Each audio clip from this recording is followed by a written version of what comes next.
अगर कोई हमारे रामजी राज सुमन जी या किसी भी कार्यकर्ता का अपमान करेगा तो हम लोग भी समाजवादी लोग उसके साथ खड़े दिखाई देंगे, उसकी सम्मान की लड़ाई लड़ने का काम करेंगे। और ये सेना वेना सब नकली है, याद रखना।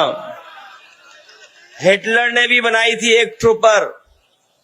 हिटलर अपने समय पर एक फौज रखता था, अपने कार्यकर्ताओं को पुलिस की वर्दी पहना देता था, फौज की वर्दी पहनाता था, फिर अपने विरोधी लोगों को पिटवाता था। उसका नाम था ट्रूपर्स, कहा करते थे उसे। ये बीजेपी वालों की ये ट्रूपर है, ये जो सेना दिखाई दे रही है, ये कोई सेना वेना नहीं है, सब बीजेपी वाले लोग हैं। केवल हमारा इतिहास चंबल बिहार से नहीं है, बल्कि इतिहास जो जानते होंगे इटावा का वो जानते होंगे। ए.ओ. ह्यूम, जो ए.ओ. ह्यूम थे, जब 1857 की आजादी की लड़ाई हुई और उसमें यहां के जो कलेक्टर इटावा के थे, उन्हें क्रांतिकारियों का मुकाबला करने के लिए उन्हें भागना पड़ा और यहां से भाग करके निकल गए।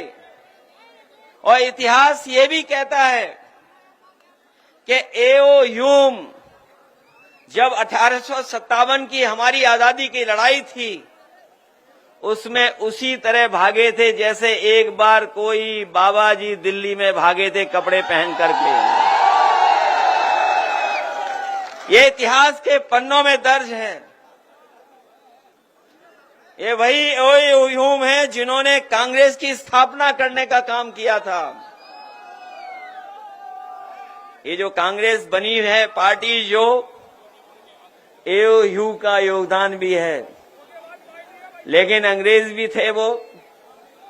इतिहास ये भी कहता है कि जब वो भारत छोड़ के गए थे, जब यहां से उन्हें जाना पड़ा, तो अपना सामान तो ले ही गए थे, लेकिन देश की चिड़ियों को भी पैकेट में बंद कर करके ले गए थे।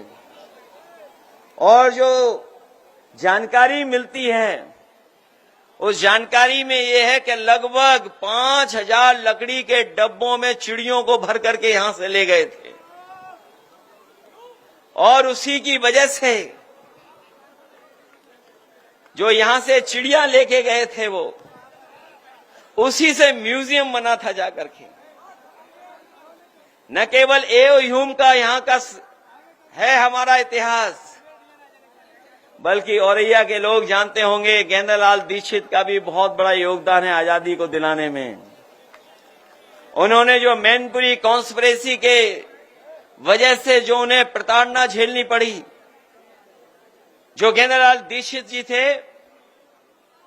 उनका बहुत बड़ा योगदान है कि बिस्मिल जैसे क्रांतिकारियों को अपने साथ लेकर के इस दोनों जिले जो आज हो गए हैं, उसमें तमाम क्रांतिकारियों को उन्होंने जगाया, अपने साथ लेकर के चलने का काम किया। न केवल क्रांतिकारियों का इतिहास है, बल्कि सुनने में आता है एक समय ऐसा था कि यहां से अच्छे डकैत भी कहीं नहीं हुआ करते थे। जो डकैत हुए हैं उनकी अपनी अपनी अलग कहानियां हैं। जो उस पीढ़ी के कुछ लोग बचे हों, शायद अब नहीं बचे होंगे, लेकिन हमें कुछ बुजुर्ग दिखाई दे रहे हैं जो इन इलाकों पे रहते होंगे। उन्होंने देखा होगा कभी कभी घोड़ों से भी वो आते थे। उस समय भी अन्याय था। वो भी कहानियां हैं बहुत सारी डकैतों की, जिसकी वजह से